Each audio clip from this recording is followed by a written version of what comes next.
শুধুমাত্র একটা ট্রেলার ছিল, আসল সিনেমা কিন্তু হতে চলেছে তাণ্ডব। তাণ্ডব হতে চলেছে এমন একটা সিনেমা যা আমি প্রথম দিন থেকে, যবে থেকে তাণ্ডবের ঘোষণা এসেছে, ঘোষণারও আগে থেকে যখন আমরা নাম শুনতে পেয়েছিলাম রায়হান রাফি আর শাকিব খান একসাথে কাজ করতে চলেছে তাণ্ডবে, তখন থেকে বলেছিলাম তাণ্ডব সিনেমা এমন একটা সিনেমা হতে চলেছে যেটা বড় পর্দায় দেখে তোমরা বলে ওয়াও।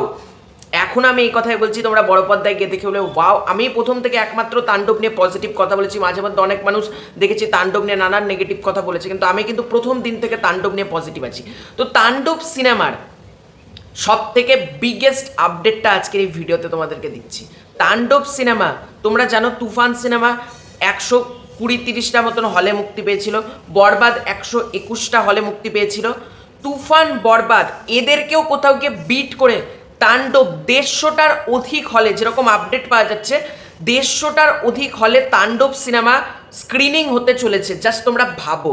এবং তোমাদেরকে একটা কথা বলি, বরবাদের কিন্তু ডিস্ট্রিবিউট করেছিল নতুন production house real energy production, কিন্তু তাণ্ডব বাংলাদেশে ডিস্ট্রিবিউট করতে চলেছে আলফা আই, অর্থাৎ শাহরিয়ার শাকিলের প্রোডাকশন হাউস। এবং Taandob Star Cineplex, Lion Cinemas, Joy cinemas, Blockbuster Cinemas, Madhumita cinema hall, যত হল আছে সব থেকে বেশি শো নিয়ে এবছর ঈদে, মানে কুরবানি ঈদ 2025-এ ঈদে সব থেকে বেশি হল পেতে চলেছে তাণ্ডব এবং সব থেকে বেশি শো পাচ্ছে তাণ্ডব। আলফা আই কিন্তু এমনভাবেই ডিস্ট্রিবিউট করছে, আলফা এর ডিস্ট্রিবিউশন আমরা জানি মারাত্মক। তুফানের সময়তে বেশ ভালো ডিস্ট্রিবিউট করেছিল আলফা আই।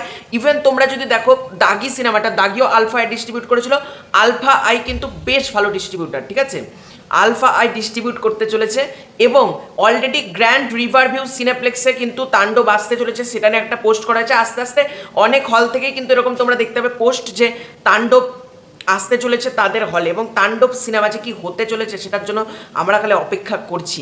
তাণ্ডবের এখনো কিছুই জাস্ট মেটেরিয়ালস তাণ্ডব টিম আমাদেরকে দেয়নি, কিন্তু তা সত্ত্বেও এমন হাইপ বিল্ড আপ করে নিয়েছে তাণ্ডব, না আনবিলিভেবল বলা যেতে পারে।